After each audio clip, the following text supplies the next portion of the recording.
The scripture for today is Hebrews 5 verses 7. During the days of Jesus' life on earth, he offered up prayers and petitions with fervent cries and tears to the one who could save him from death.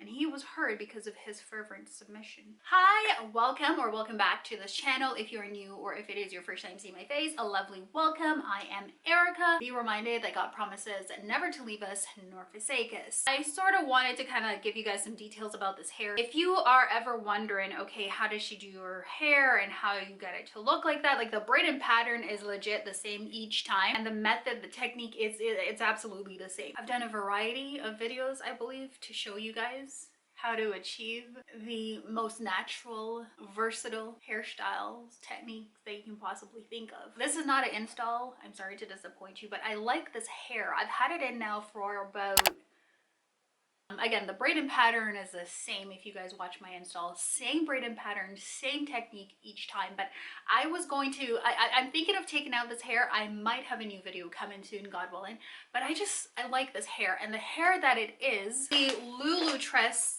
French wave. It is color 1B and it is in 24 inch. So this is sort of what the packet looks like. As you can see with the hair out of the pack, this is what it looks like.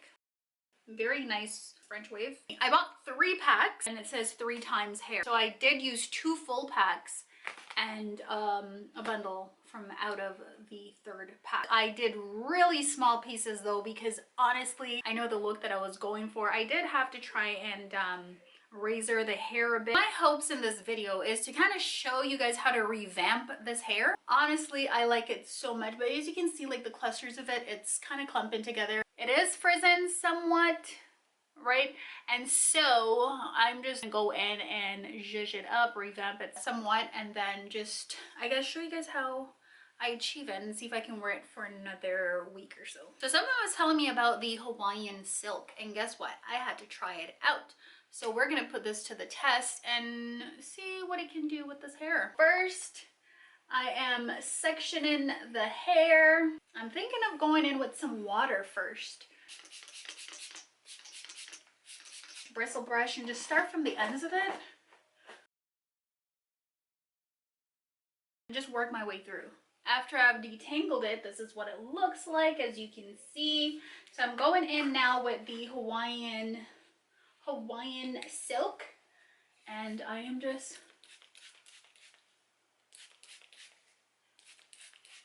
I like how it smells. I'm just misting it through, and I'm just getting my finger, raking it through like that. Ooh, it makes it really soft. And then I'm going in with my mousse. I'm getting a generous amount, working it through.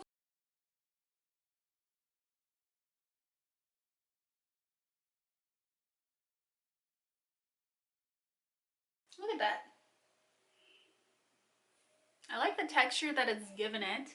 I like the curls, how it's kind of like changing it. It's just so nice, you know, you're like able to revamp the hair, and that's exactly what I'm doing, so that I can keep it in for like another few days or so, another week or so, we'll see, right? So you can honestly see that difference. Misting it with some water, getting a bristle brush, starting from the bottom, working my way up, and getting the Hawaiian silk. Hawaiian silk makes it so nice and soft though. I like that. Very manageable.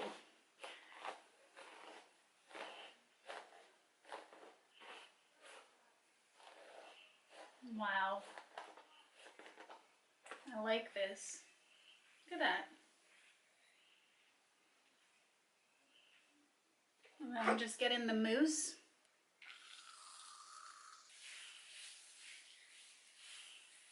You know what? I think I'm going to switch it up, get the Hawaiian silk and mist it through, so that way, see if it's a little bit smoother when we're working it, the brush through.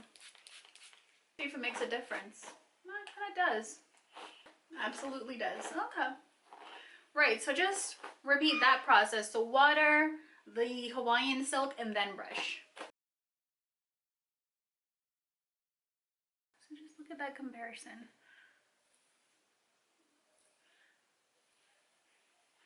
Makes it a little bit more manageable, right? See, so this part is still a little bit webbed together as opposed to this. I'm gonna go off camera and just repeat the same process, which is the water, the Hawaiian silk, brushing it, and then get in the mousse and then working it through. So I will be back. So because of, this is what we got here. So because of how small I separated the clusters of hair, it makes for more of like a versatile style, as well because I do the invisible knot throughout the install. Again, it makes for that just versatile, you know, parts wherever I want. I could do like a deeper side part, you know, something like that. But you can see like the growth that I got going on there. I could do again a middle part. And this just kind of weighs the hair down as well. This is the length that we're working with. It's super long. I didn't really cut the hair. I just kind of like trimmed it at the ends. Of course, for when it came to like the perimeter, if you guys watch my videos and you're not new around here, you know that I do cut it in half at the perimeters. That is why I got the layered effect. I sort of wanted to cut it a little bit shorter, take off a few inches off of it, but I'm like, you know what? I'm gonna just let it be for now. This is what the back looks like.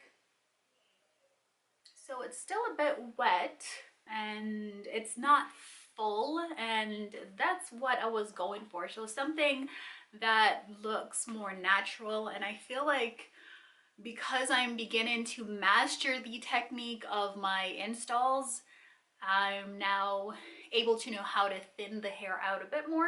I don't know how long I'm going to keep this in, and I might do, God willing, I might do another install sort of using, I guess, maybe the same brand of hair, but just different curl pattern, because I'm finding working with the Lulu Tress, it's a little bit more difficult. So for the Lulu Tress, I find that it's more for like an intermediate crochet installer because the pieces are very silky. So it's more of like a, honest to God, like a synthetic silky kind of hair. And I found that the trick or the secret to installing the Lulu Tress is by doing smaller pieces and more knots, which is what I have done here. I really like this hair. It is so nice, and that's what it looks like up close and personal. And what I do at night for the upkeep is I twist it and put it in a bonnet. Sometimes I do, sometimes I don't. And this is what we got, and it still looks good, right? And so if I want to revamp it again, I could go through the same technique, which is the water, the Hawaiian silk, brush it through. You could add a bit of gel and then go in with the mousse. Speaking of gel, I actually did use some gel, and it is the olive oil styling gel. I did go ahead and use, so what I did was the water, the Hawaiian silk, the brush, then the gel, and then I apply the mousse after. You don't have to do it, well, if you're gonna do this technique, you don't have to do it in that same order. This hair is so movable. Look how movable this is, right? And I feel as if I should go in and sort of like cut it more like of a shoulder length kind of up here. It would make the hair look so much more natural.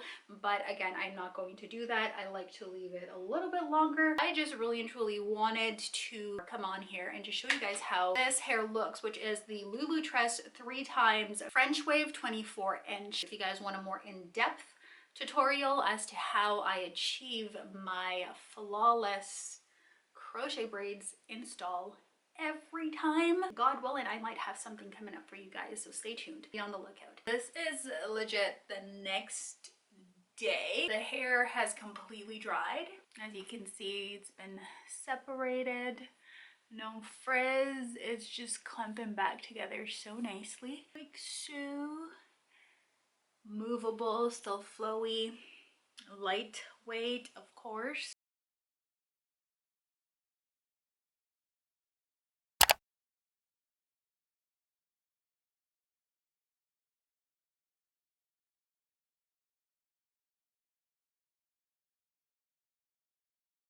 I hope you guys did enjoy this video. God willing, you will stop by for my next one. Until then, take care. Bye. Bye for now.